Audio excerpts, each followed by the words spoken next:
The AITA for leaving my wedding with my wife? Title is confusing, so I will try to explain it as better as I can. Also, English isn't my first language, so sorry if this is hard to understand. I am 29, have been with my GFF 29 for about 6 years. We love each other very much and have a fulfilling relationship. We are, however, a very introverted couple, so when we discussed marriage, we were both on the idea that we didn't want a traditional wedding or a wedding at all. We wanted to go to a courthouse by ourselves, no friends or family, sing the paper, and then go to our honeymoon.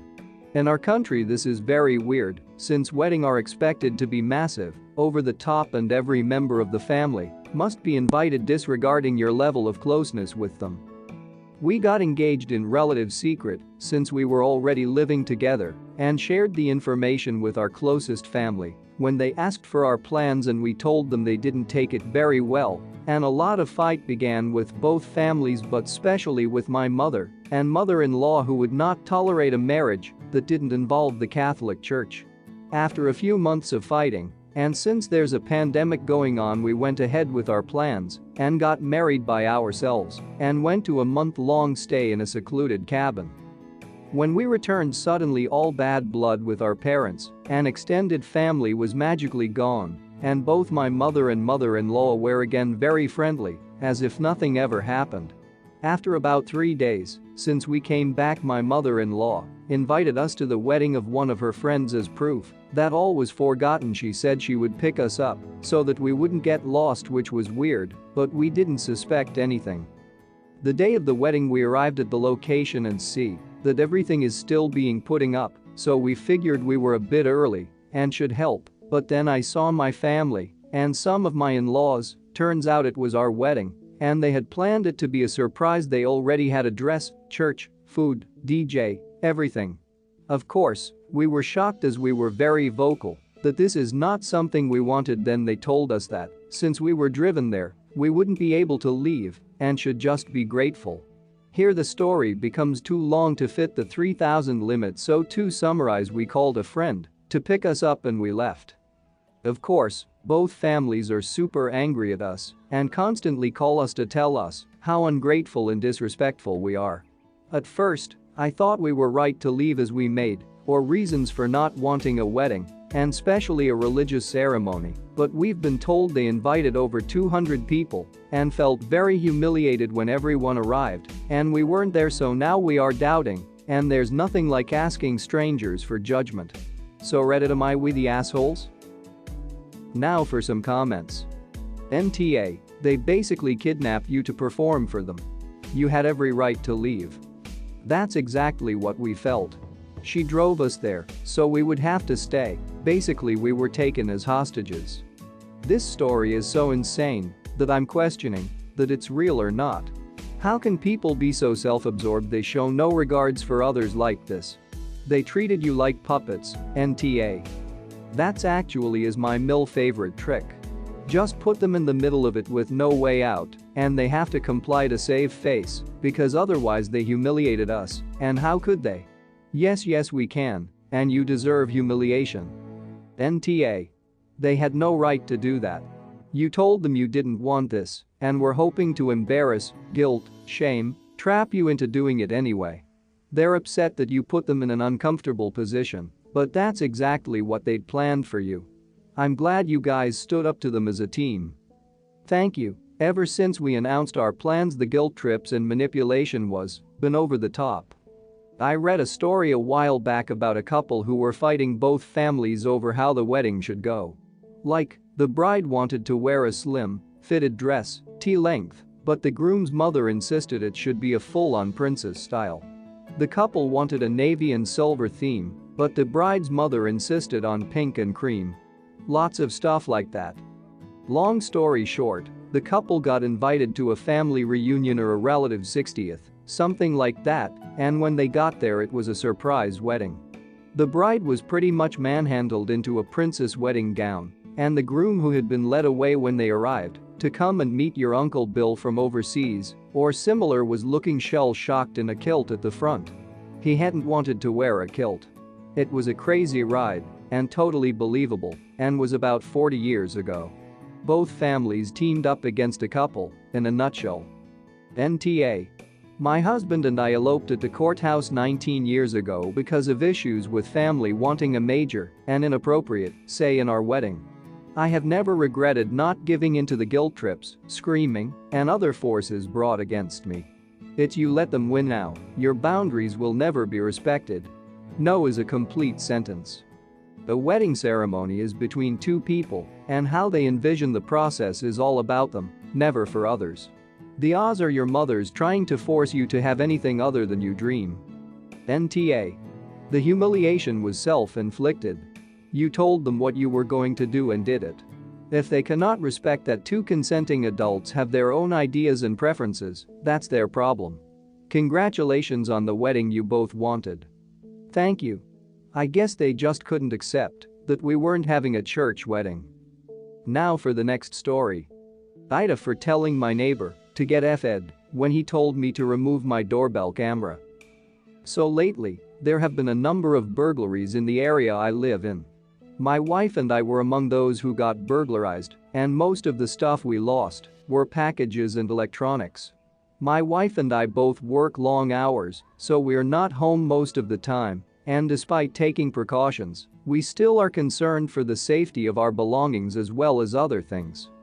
So I decided to get a doorbell camera, which frankly has become a necessity, and it's cheap to buy, $199, and easy to install.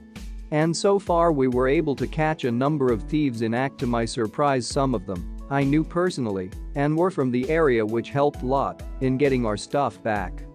Onto the issue. So my neighbor and I were discussing this with few other neighbors, and I showed him a video that was taken by the camera to explain how we were able to identify the individuals who tried to steal stuff. I was fast forwarding the footage, but he suddenly freaked out and pointed at his wife, who was at the door to visit my wife.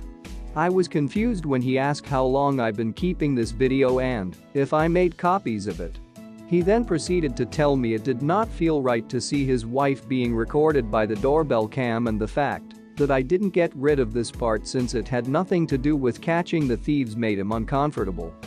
I apologized for any misunderstanding and promised that it had nothing to do with his wife. We had few people stand at our door who were shown on our cam, so I wasn't just his wife. He cut the conversation and left. Then came back in the evening to ask for how long I will be keeping this camera. I asked why, and he said he wasn't sure about his wife being recorded and asked me to remove it. I said no. Then he suggested I install one inside, but I still said no. He got all pissed and said that I was acting inappropriately and mean after he came to me with his concerns, expecting me to understand that he doesn't want me having footages of his wife. I told him his wife can stop coming over if he was so worried, but he went on about never telling his wife what to do or where to go. He insisted I remove the cam, but I told him to get FED and never bring this up again. He left and got others involved. They told me I should be more considerate of my neighbor's feelings and understand where he's coming from, but I stood my ground and refused to remove the camera. My wife thinks I was being a jerk to our neighbor and his wife and have some respect for them, but I don't think I was being disrespectful. Was I? Now for some comments. NTA. What the hell? LOL. Is he the one who was stealing your stuff? Or maybe his wife, and that's why he was questioning how long you had it. You have the right to have your security camera. You stood your ground, and that guy is acting incredibly crazy. Could be. I wouldn't be surprised, but seriously though. The guy has always been unreasonable. That's a very strong reaction for someone who is 100% innocent. Think about it, op. My spicy senses are telling me he plans on stealing your stuff soon and is just upset that you can catch thieves. He's making up BS excuses for you removing your camera. NTA. I would figure out a way to imply to him that his strong reaction seems sus to you.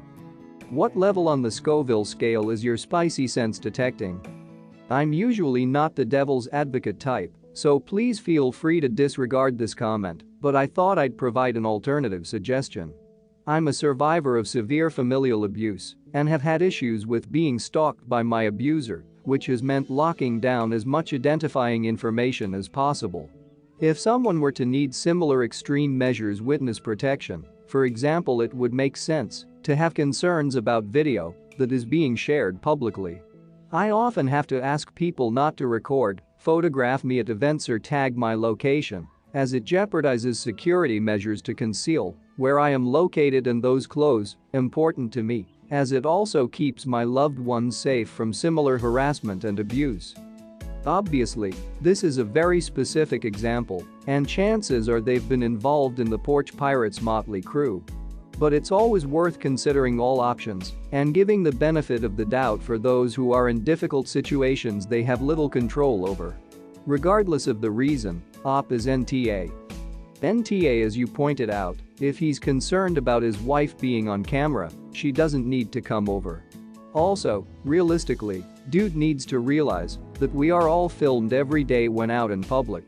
Stores, streets, anywhere in public is now filmed with security cameras. I find it ridiculous that people think that making unreasonable demands under the guise of needing to understand where they're coming from has become de rigueur, not to mention his actual concern is just flat out nutty, paranoid, and a bit creepy. What does he think you're doing with the footage? I think understanding where people are coming from is important. Where he is coming from is a place of controlling possessiveness, which is why his demands don't need to be met. His wife not coming over is the solution if she doesn't want to be on camera. The solution to him not wanting his wife to be on camera is to stop trying to treat her like property. I think it's very telling that he said, "I don't tell my wife what to do," as a response to your perfectly reasonable suggestion that his wife not come over if it's a concern. Not because he should be telling his wife what to do, obviously. But his answer means that he's not leaving it up to his wife to decide what to do about it. He may not even have told her. To him, you having footage of his wife is a concern to him for himself, not for his wife's sake. So, yeah. He's a creep who thinks he owns his wife and all images of her. Obviously, you have a right to have this device on your own porch, and they can just not come over if they don't like it. NTA. You might be right, his wife didn't say anything.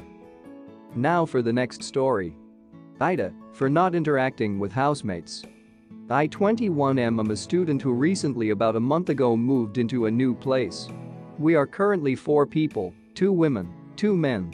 The housing situation in our area is absolutely terrible as the numbers of students has significantly gone up in the recent years, so while I chose this place because it was the only one available and affordable, my financial situation is not great. As such, I work 2 jobs morning to afternoon at university, then at a small company. I usually leave the house at 7 a.m. and come home at around 7-8 p.m. I eat something, do as much homework for university as possible, then go to sleep. Rinse and repeat. On the weekend I use most of the time for grocery shopping, cleaning, and catching up on homework. To the conflict.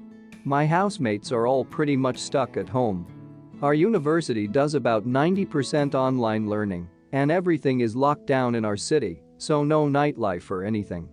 As such, they are spending a lot of time cooking dinner together, working out together, having movie nights, etc. I very rarely join them. Maybe for eating dinner together, but I usually just scarf some food down or eat while doing homework. My housemates have now approached me several times, asking that I spend a bit more time being social with them. I have explained my situation, my lack of time, and that I'm just too damn tired to even stay awake for a movie night or so. Beginning of this week we had a fight. One of my housemates confronted me that they are frustrated of me always turning down their invitations, not spending time with them, and being an unsocial ass. I told them it's not my job to entertain them and that I have enough problems on my own. The other housemate joined in and told me nobody wants to live with a ghost. The third housemate was a bit nicer and told me it would be great to be friends during this unpleasant time. Since then the situation has become rather tense and we just avoid each other. I understand that it would be nice if we could all live together having fun and parties, but I can't just stop working, and frankly I've had enough of friends for a while. Now for some comments. Sorry you have crappy housemates and that they haven't chosen to understand your explanation of how you spend your time. Perhaps next time one of them is crappy towards you, tell them that if they cover your rent and bills for the foreseeable future, you won't need to work your second job and you'll be more than happy to spend some of your new free time with them. NTA. It's not that you don't want to spend time with them, it's just that it's not easy for you to make time for them, and that doesn't make you an a-hole. Have they ever tried to offer to help or join in whenever you would go shopping on the weekends? If they know you're under a heavy workload, they could at least try to offer to help in other ways. I'm gonna give this an ah. I get your situation, I really do, but there must be an hour here and there in the week that you could spend hanging out. You have to eat, for example. Why not join them for dinner, since they cook together? Or come hang out with them for an hour or half hour when you need to take a break from homework on the weekends. It's not just bad for their household camaraderie, it's bad for your mental health to never take breaks or be social. Call a house meeting and explain your schedule to them in detail, then ask what they suggest. Or suggest that you all adjust your schedules so you can eat dinner together every night when you get home from work. Or whatever. It'll be better for you as well as them. Agreed. Roommates don't necessarily sound malicious, and even a small show of effort makes a big difference. If you can't make it through the movie, it's okay to go to your room when you're sleepy in 20 minutes. It's actually a little concerning how many people are not reading through the lines in this thread. That op has self-isolated themselves entirely. Work and full-time school, a new place with no friends mentioned. Even if we say roommates are assholes, that doesn't mean this situation is good for op. NTA, it's okay that you stick to yourself. It would probably be easier if you once in a while participated in the group activities, but they can't force you to. Maybe sit down and explain that you're very busy, and yes, you are not a very social person. But it's not personal, it's just how you are, and they should deal with it. Don't change yourself to please others. Edit. First, thanks everyone who commented. A lot of people voted NTA, but those that voted AITA made some points I don't want to dismiss. I will ask my housemates for a meeting, apologize for being rude. I'll try to make an effort to be more sociable, but I will do so at my pace, without jeopardizing my job or studies. If the situation improves and we can get along, then that's great. If not, I will continue to look for another place and make room for someone with more time.